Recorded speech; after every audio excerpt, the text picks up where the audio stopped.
Oggi prepariamo i pavacinos de saba a Santiga. Qui ho la ricetta di Lisa in cucina, quindi troverete in descrizione il link al suo blog con la sua ricetta, io ce l'ho in super anteprima. E ci serviranno, iniziamo dalla frutta secca, quindi 200 g di uvetta sultanina, di questo tipo, vedete, 200 g, e 100 g di fichi secchi. Anche questi cercate di prendere di qualità perché ne va della riuscita del dolce. Questi ne serviranno 100 g e li metteremo adesso a bagno insieme all'uvetta nell'acqua calda. Trasferiamo in un contenitore più profondo in modo che si rimangano bene a bagno, aggiungiamo l'acqua calda, mi raccomando ben calda, e lasciamo così riposare per circa 2 ore. Pesiamo quindi 50 g di noci e 180 g di mandorle e andiamo a tostarle per bene.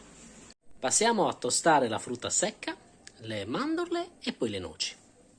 Asciughiamo per bene i nostri fichi, andiamo a eliminare il picciolo qui che è duro e quindi passiamo al coltello in pezzi non troppo sottili. E così andrà bene. Passiamo al coltello anche questa non troppo fine. E questo è il risultato invece con la frutta secca. Come vedete non è troppo sottile e anche perché fa piacere trovare abbastanza pezzetti grossolani in mezzo al pasticcino. Iniziamo con la sapa, questa è quella realizzata 2 anni fa ed era eccellente, quindi utilizzeremo questa. Prepariamo la scorza dell'arancia, i 50 g di semola fine, mettiamo la sapa sul fuoco e cominciamo a scaldarla. Ora, quando la nostra sapa raggiungerà una certa temperatura, quindi sarà bella calda, andremo ad aggiungere la semola a pioggia e quindi con una frusta mescoleremo di continuo. Dai, cominciamo ad aggiungere? Così, e poi a pioggia, ecco, aggiungete la semola così piano piano e continuate a girare con la frusta, in questo modo. Abbassala la sua fiamma. Sì, la fiamma adesso la mettiamo al minimo e continuiamo fino ad incorporare tutta la semola. Aggiungiamo l'arancia a questo punto e quindi i fichi e l'uvetta. E continuiamo sempre a girare con la fiamma bassa, mi raccomando. Aggiungiamo l'uvetta e a questo punto direi di passare al mestolo di legno. Anche i fichi. Aggiungiamo un pizzico di cannella, quindi una punta di saporita e continuiamo a mescolare sempre. Così.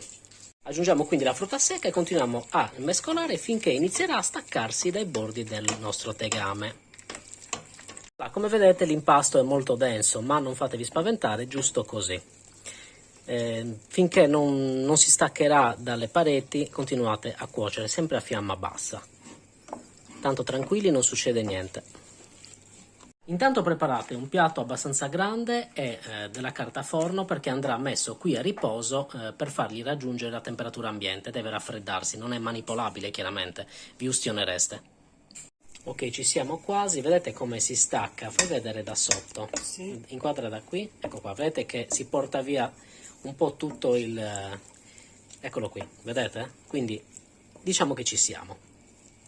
Ecco il nostro composto che adesso andremo a spianare sul nostro piatto e quindi lasceremo a riposo finché sarà freddo.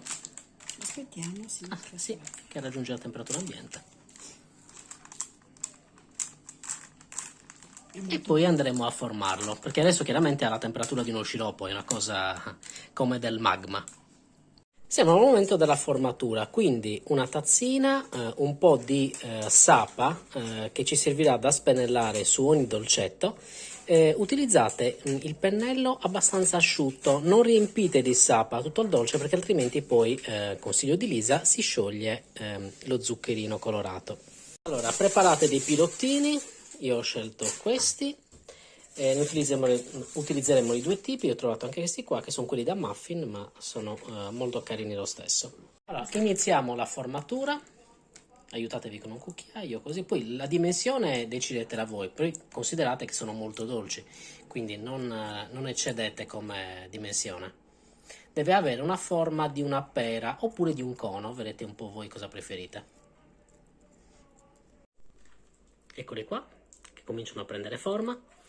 Allora, a questo punto andiamo a spennellare ogni nostro dolcetto con un po' di sapa, come vi ho detto, poca, e quindi decoriamo con quella che noi chiamiamo tragera, ossia i diavoletti colorati.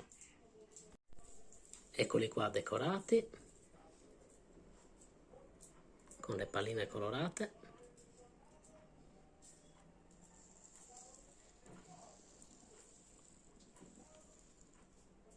Allora, in totale sono usciti 16 pasticcini. Ora, chiaramente, io ho scelto di tritare molto poco la frutta secca, quindi se voi andrete a tritare maggiormente, sarete anche facilitati nella formatura. Però il risultato è apprezzabile.